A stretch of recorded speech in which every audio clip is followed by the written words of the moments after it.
샬롬. 오늘은 응답하소서란 말씀으로 축복의 말씀을 증가합니다. 이사야서 58장 9절 11절에 있는 네가 부를 때 나 여호와가 응답하겠고 네가 부르짖을 때는 내가 여기 있다 하리라. 이 말씀에 응답하시는 하나님을 바라보며 우리가 해야 될 것이 세 가지가 있습니다.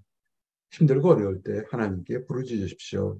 그리고 마음속에 우리 삶 속에 더럽고 추한 허망한 것을 버리시고 그리고 전심을 다해서 여호와를 따르시기를 바랍니다. 첫 번째는 여호와께 부르짖으라는 것입니다. 부르짖으라는 그 표현 자체가 그냥 조용조용이 아니라 간절함을 가지고 기도하는 것이겠죠. 네가 부를 때 나 여호와가 응답하겠고, 그렇죠. 사람들의 관계에서 대화가 참 중요한데 서로 커뮤니케이션이죠. 내가 얘기하면 그 사람이 듣고 그 사람이 얘기하면 내가 들으면 그 사람이 낯선 사람이라도 점점 친밀도가 높아지고 좀 더 좋은 관계가 개선될 거라고 봅니다. 우리 하나님은 무엇을 원하냐면 대화하기를 원하세요. 좋은 날에도 힘든 날에도 대화하기를 원하십니다.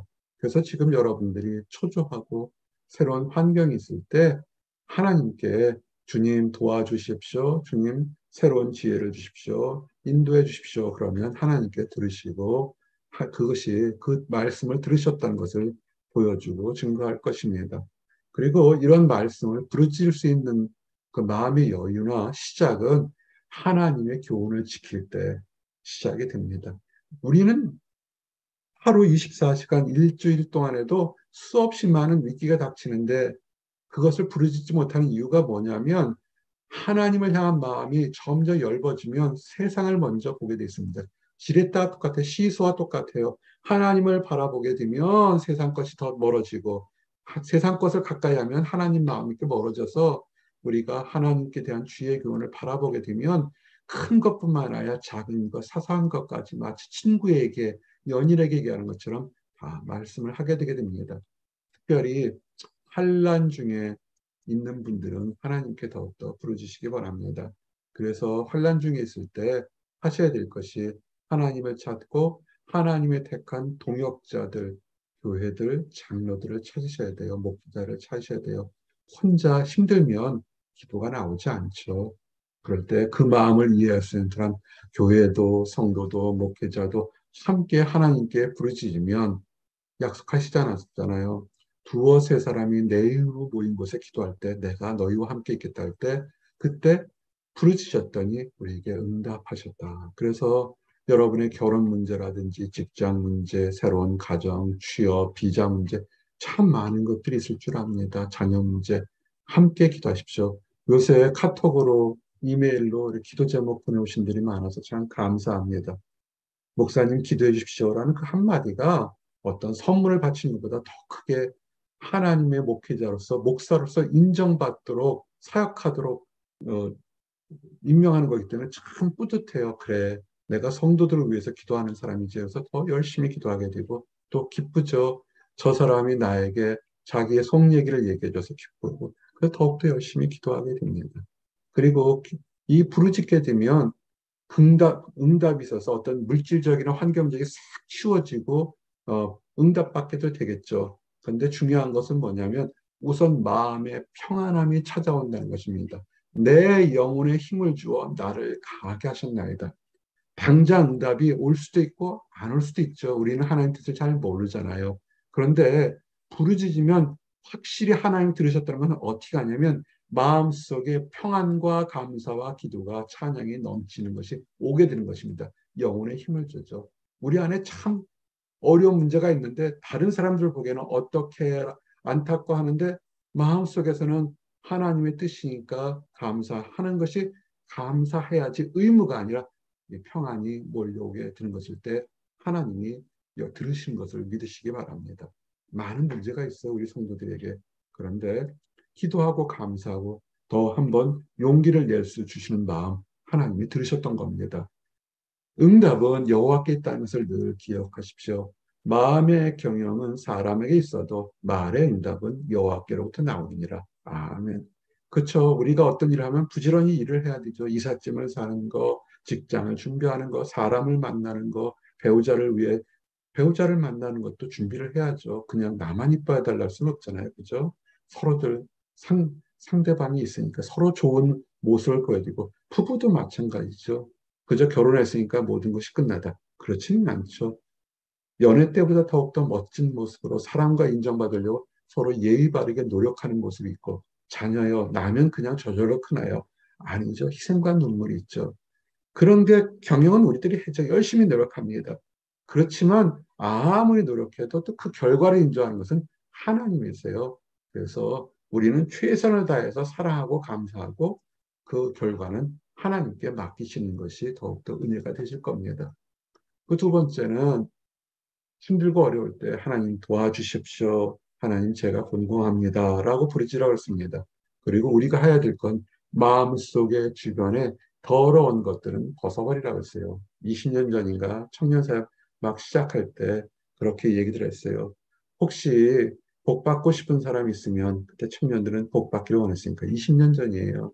그런 마음속에 여러분의 가정에 여러분의 그 기숙사에 더러운 것들이 있으면 제발 좀 버리십시오라고 했어요. 그 사람들은 알겠죠. 뭐가 더러운 건지.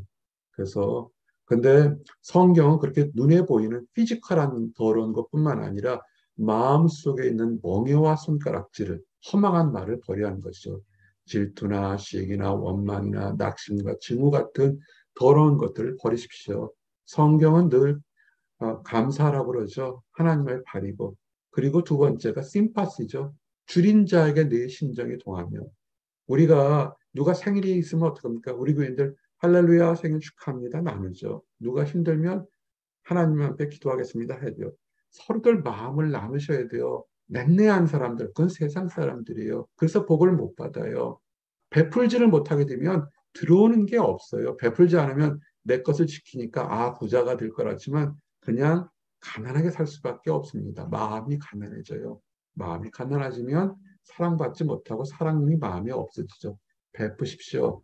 첫 번째 멍에를 풀어줘라. 주변에 힘들어하는 사람 있으면 말로, 행동으로, 물질로 멍에를 풀어주십시오.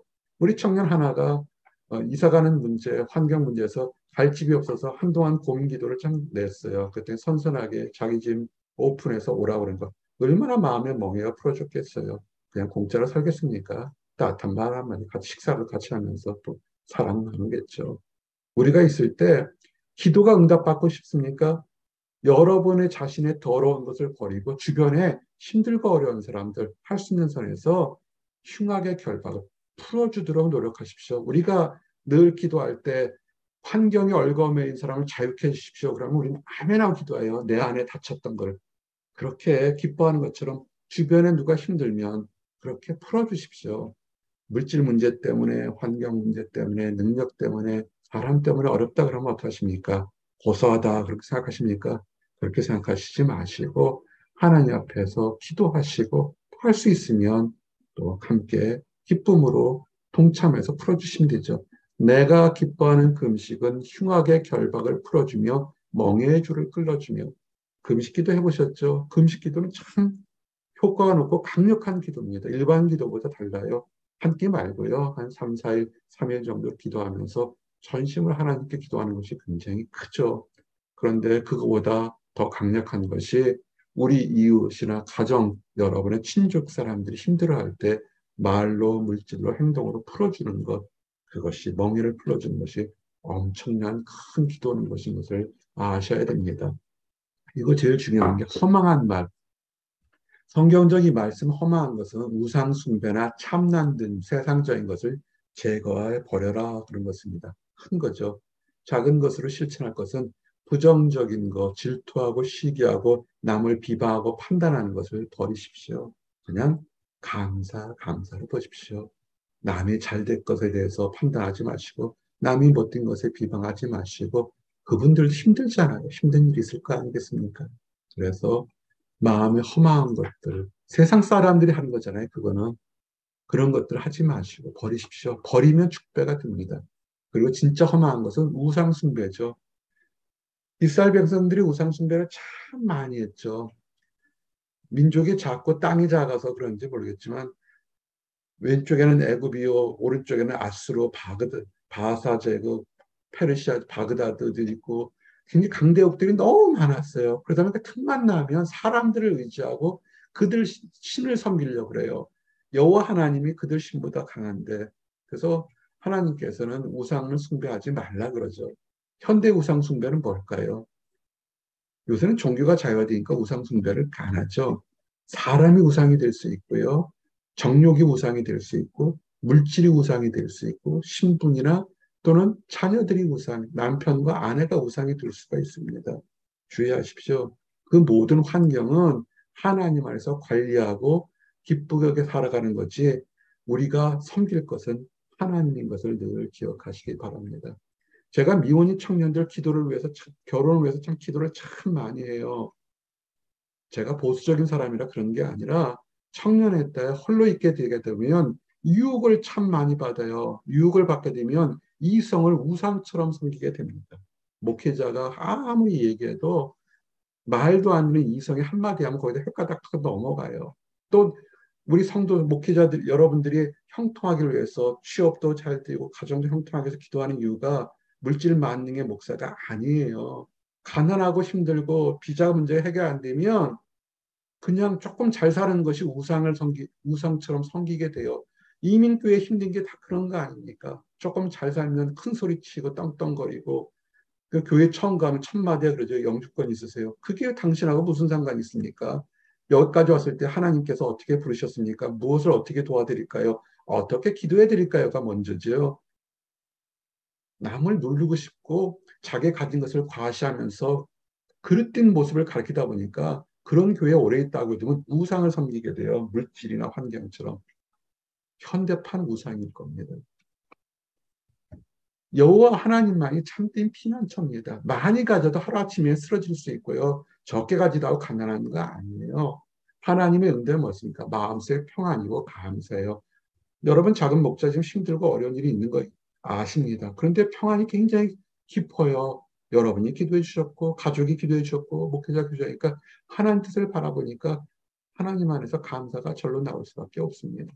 여호와가 나의 하나님이고 나의 요새고 환난 날에 피난처세요. 돌아보니까 환난 날에 지금 제가 작은 목자 환난 날인데 우리 가족이 다 하나님을 믿고 수십 년 동안 하나님을 믿고 섬겼던 모습이 얼마나 큰 은혜가 되는지 몰라요. 길고 짧게 있다 보면 천국에서 다 만나게 될 것을 생각하니까 그게 서운한 것이 아니더라고요. 조금 먼저 가서 천국에서 기다리는 것뿐이고 때가 되면 우리도 천국 갈 것이고 소망이 있더라고요. 또한 이 세상 살 때도 힘들고 어려울 때 하나님께서 이 모양 저 모양으로 신비한 방법 도와주신 걸 보게 됩니다. 좀 대표기도 시간에 잠깐 봤을 때 우리 성도들 2년 전만 봐도 결혼 문제도 그렇고 취업 문제도 그렇고 비자 문제도 그렇고 해결됨이 거의 없었어요. 소망 하나 믿음을 가지고 우리 성도들이 눈물로 기도할 때 작은 목자도 더욱 눈물로 기도할 수밖에 없었어요. 2년 전 지나고 나니까 어떻습니까? 하나하나 응답이 되잖아요. 더 좋은 것들. 그리고 그 어려움이 있었기 때문에 우리 성도님들의 믿음이 더욱더 거룩해졌고 깊어졌고 단단해진 모습 보면서 아하 하나님께서 세상의 축복뿐만 아니라 영적인 축복도 주려고 이렇게 다 만드셨구나 생각하면서 하나님께 감사할 수밖에 없습니다. 하나님이 우리의 피난처가 되십니다. 그리고 작은 목자가 늘 많이 하죠. 크리스찬의 덕목 중 하나가 심퍼시라고 연민이라고 그랬잖아요. 남이 잘 되면 축하, 남이 힘들면 아파하는 마음 가지셔야죠. 줄인 자에게 내 심정이 동하면 힘들어하는 사람의 마음을 내 마음처럼 이해할 수 있고 그 사람을 만족해 하게 되면 누가 힘들다고 그럴 때 나 잠깐 머물 처수가 필요해. 내가 비자 문제 때문에 지금 마음이 답답해요. 직장 문제 때문에 지금 지혜가 필요하고 건강이 필요하고 뭔가 기도할 때 함께 기도해서 그것이 이루어지게 되면 괴로워하는 자의 심정을 만족하게 되면 그 축복이 어떤 거냐면 내 빛이 흑암 중에 떠올라 내 어둠이 낮과 같이 될 것이며 많은 복음 선교에서 안 믿는 사람을 믿는 사람을 할 때 축복이 뭡니까? 의로운 빛이 떠올라서 칭찬받는 것처럼 힘들고 어려운 성도들에게도 함께 주님 마음을 통해서 축복하고 위로하고 도와줬을 때 그 사람도 흑암 중에 떠오르는 빛처럼 칭찬과 인정받는다는 것입니다. 안 믿는 사람에게 복음 전하는 거, 그거는 의로운 빛이 떠오르는 엄청난 축복이죠. 그럼 믿는 사람들끼리는 그냥 끝난가요? 아니죠. 믿는 사람들끼리는 연민의 정이 가져야죠. 저 사람이 밥은 먹었는지, 어떻게 했는지, 가정의 문제가 있는지 참견하는 것이 아니라 하나님 안에서 선한 뜻으로 기도하고 도와주고 사랑 베풀고 말 한마디. 나는 말 한마디가 중요해요.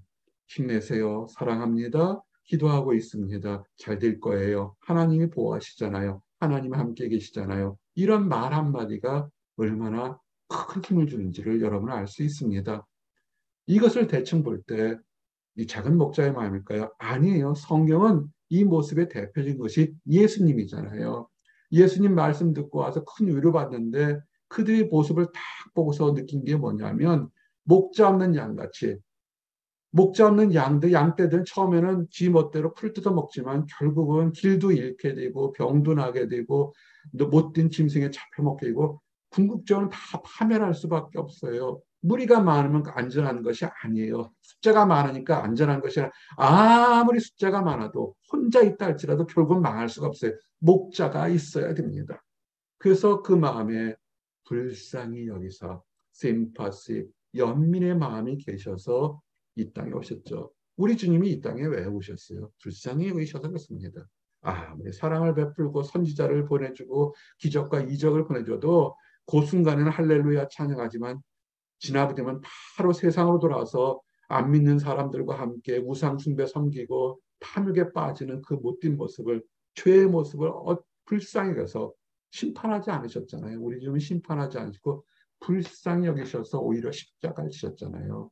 그래서 우리도 십자가를 대신 지셔야 됩니다. 이제 여호와를 따르십시오. 하나님을 따르시면 물된 동산처럼 축복이 넘친다고 그랬어요. 여러분, 하나님은 우리의 축복의 근원이십니다.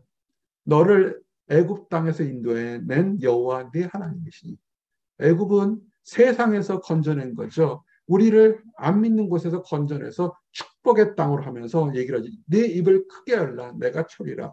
하나님 안에서 큰 비전을 가지십시오. 우리 사랑방 금요일 사랑방에서 의미 있는 말이 나왔어요. 20대 때 기도하고 생활했던 믿음과는 다르게 이제는 중장년, 중청년이 됐으니까 새로운 더 큰 믿음에 대해서 고민하고 있습니다. 맞죠, 그죠? 믿음이 성장하면 더욱더 큰 믿음을 가지고 부르짖어야 되죠. 세상을 바라보고 믿으면 그런 게 없이 부르짖으면 하나님이 채워주신다고 그러는데 그냥 일상으로 부르짖지 않죠. 하나님께 맡기고 나가시기 바랍니다. 그리고 우리의 발걸음을 인도하시는 계획의 결과도 하나님 인도하시고 우리가 이리 갈까 저리 갈까 너무 고민하지 마세요. 이렇게 기도하세요. 이리 가면 안전하고 저리 가면 풍요한데 어디로 갈까요? 이런 기도보다는 하나님 어디로 가는 것이 하나님의 나라를 영광스럽게 하고 하나님의 백성들에게 도움이 되고 내가 가진 재능으로 내 은사를 이 땅에서 하나님께 어떻게 활용할 수 있는지 가장 좋은 것인지 안정되고 시큐한 곳에 있어서 하나님의 나라를 할 것인지 도전적인 곳에서 드라마틱하게 성공할 것인지 어디가 있을 수 있잖아요. 비전이 다르잖아요. 사람마다.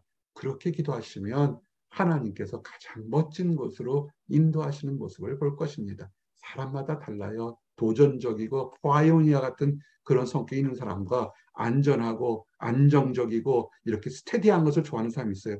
그러면 스테디한 사람은 도전적인 사람보다 못한가요? 아니죠. 그 사람은 또 안정적으로 서포트를 할 수 있거든요. 그래서 발걸음 인도하시면서 내 욕심으로 워시라이도 어디로 갈까가 아니라 하나님을 어떻게 하면 영광스럽고 내 자신의 능력을 피울까 그렇게 생각해 보시기 바랍니다. 그럴 때 물된 동산 지금 보스턴은 유래가 드물게 가뭄이에요. 여러분은 수도꼭지 털면 물이 팔팔팔 나오죠. 지금 엄청난 가뭄이 들었어요. 딱 한 달 빼고는 평년보다 다 비가 안 오고 있습니다. 그리고 서부 같은 경우는 엄청 가뭄이 들어서 큰 호수들이 다 말라버렸잖아요. 근데 물이 있으면 식물들은 참 잘 자라게 됩니다. 하나님은 우리를 어떻게 보냐면 크든 작든 간에 물낸 동산처럼 있어서 감을 때에도 걱정이 없고 결실이 끝이지 않겠다. 꼭 이렇게 축복해 주십니다. 하나님께 붙어 있으십시오. 이제 말씀을 정리합니다. 좋은 일 때문에 하나님을 멀리할 수도 있고 힘든 일 때문에 하나님을 원망할 수도 있습니다. 그렇게 하지 마십시오. 좋은 일일 때는 하나님께 찬양하시고 힘들 때는 주께 부르짖으십시오. 할 수만 있으면 혼자 부르짖지 마시고 두세 사람이 그리고 교회의 장로들과 하나님의 성도들과 함께 부르짖어서 응답받기 원합니다. 부르짖으시면서 말과 행동과 주변의 더러운 거 다 정리하십시오. 가지고 있어봤자 더 좋을 게 하나도 없습니다. 그리고 삶 자체를 하나님을 따르는 삶이 되시기를 그래서 저와 여러분이 하나님 안에서 칭찬받기를 원합니다. 기도하시겠습니다. 하나님 감사합니다. 주께서 축복 주시고 인도하여 주셔서 힘들고 어려울 때 여호와께 부르짖으라 말씀해 주심을 인하여 감사합니다. 아버지 전심으로 하나님께 부르짖으며 우리 안에 험한 것, 더러운 것, 추한 것 다 버리게 하시고 하나님의 윤리를 따라서 사는 거룩하고 온전한 삶이 되도록 축복해 주심을 인하여 감사합니다. 우리 주변에 멍에를 메고서 힘들어하는 사람들에게 하나님의 도움을 소개하며 하나님의 사랑을 전해서 그들도 멍에를 풀고 축복의 대열로 다 나가도록 인도하여 주시옵소서. 늘 감사드립니다. 예수 그리스도 이름 받들어 기도했습니다. 아멘.